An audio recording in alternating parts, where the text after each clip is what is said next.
পৃথিবীর সৃষ্টিতে আল্লাহ রাব্বুল আলামিন মানব সৃষ্টির মধ্যে প্রথম সৃষ্টি করেন হযরত আদম আলাইহিস সালামকে। এটা কোনো বানর না, বানর থেকে এটা ডেভেলপ করতে করতে মানুষ হয়েছে সেটা না। আল্লাহ রাব্বুল আলামিন অবজেক্টিভলি, আল্লাহ রাব্বুল আলামিন, এটা অ্যাক্সিডেন্টাল ক্রিয়েশন না, এটা হঠাৎ করে আসে নাই, এটা একটা নির্দিষ্ট, এটাকে বলে পারপোজিভ ক্রিয়েশন। মানে আমার আল্লাহ ইচ্ছে পোষণ করেছেন, পারপাস সেট করেছেন, সেই পারপাস সেট করে আল্লাহ রাব্বুল আলামিন আদম আলাইহিস সালামকে বানিয়েছেন। এটা যে বানর থেকে ডেভেলপ হয়ে যে এখানে এসেছে সেই ধরনের না। আমাদের যেই কথাবার্তা মানব সৃষ্টি with regard to the creation of human being, এটা ক্লিয়ার এবং ক্যাটাগরিক্যাল। আল্লাহ রাব্বুল আলামিন স্পষ্ট ভাষায় এই আদম সৃষ্টির এই কথাটা কোরআনে পাকের প্রায় জায়গায় ঘুরিয়ে ফিরিয়ে আল্লাহ রাব্বুল আলামিন কখনো ব্রিফলি কখনো ডিটেইললি আলাপ করেছেন। আল্লাহ রাব্বুল আলামিন এখানে বলেছেন ওয়াইজ ক্বালা রাব্বুকা লিল মালাইকাতি ইন্নী জাইলুন ফিল আরদি খলিফা। আয়াত শুরু হয়েছে ওয়াইজ দিয়ে, ওয়াইজ। এখানে অনেক কথা হয়তো আপনাদের সাথে সামঞ্জস্যপূর্ণ হবে না, বা অনেক উলামায়ে কেরাম দেখেন, আমাদের ছেলেরা দেখেন, তাদের জন্য খুব জরুরি হয়ে যায়। আয়াতটা শুরু হয়েছে ইজ দিয়ে। ইজ আরবির মধ্যে দুইটা শব্দ দেখবেন, ইজ এবং ইজা। ইজ এবং ইজা। ইজ সাধারণত অতীতকালের জন্য আসে, ইজা ভবিষ্যৎকালের জন্য আসে। কিন্তু এখানে একটা কায়দা আছে, মূলনীতি। তো ইজের পরের শব্দটা যদি পাস্ট ফর্মে হয়, পাস্ট ফর্ম, ইংলিশের মধ্যে ওয়ার্ডগুলোর মধ্যে ইনফরমেশন, ইনফর্ম আছে না, একটা পাস্ট ফর্ম এরকম। তো আরবির মধ্যে এরকম পাস্ট ফর্ম আছে। যেমন ফাআলা, এটা পাস্ট ফর্ম, এটার ফিউচার হচ্ছে ইয়াফআলু। এটাকে যদি আমি আবার মানে নির্দেশ সূচক করি তখন আমরা বলি ইফআল। যদি বলি এটা না করিও না, তখন আমরা বলি লা তাফআল। তো আরবির মধ্যে প্রত্যেক শব্দের 14টা ফর্ম আছে। ইংরেজির মধ্যে সর্বসাকুল্যে ফর্ম 2টা। কিছু কিছু ওয়ার্ড, খুব কম সংখ্যক ওয়ার্ড পাবেন যেখানে আপনি গো, ওয়েন, গন 3টা ফর্ম।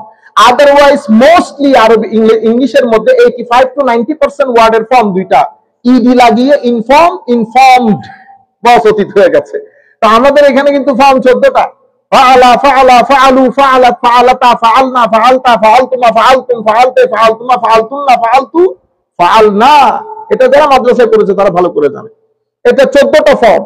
তো এখানে ইজ শব্দটা পরবর্তীতে স্বাভাবিকভাবে অতীত, ইজা এগুলাকে আমরা বলি জারফে জামান, সময় বোঝানোর জন্য আসে। কিন্তু ইজের পরে যদি শব্দ যেটা আছে এটা যদি ফিউচার ফর্মে হয় তখন ইজের অর্থ অতীত হয়, ইজের অর্থ অতীত হয়।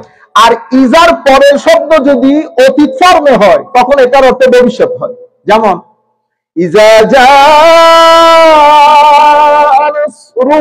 নাসরুল্লাহি ওয়াল ফাত, ইজা যা। তো যা ইয়াজিউ, যা এটা অতীত ফর্মের, এগুলো আপনাদের জন্য না, আমি এমনিতে আমাদের ছেলেদের জন্য বলতেছি। যা এটা অতীত ফর্মে, এটা ভবিষ্যৎ ফর্ম হচ্ছে ইয়াজিউ। তো যেহেতু ইজা যা, যা মানে এসেছে, এসেছে।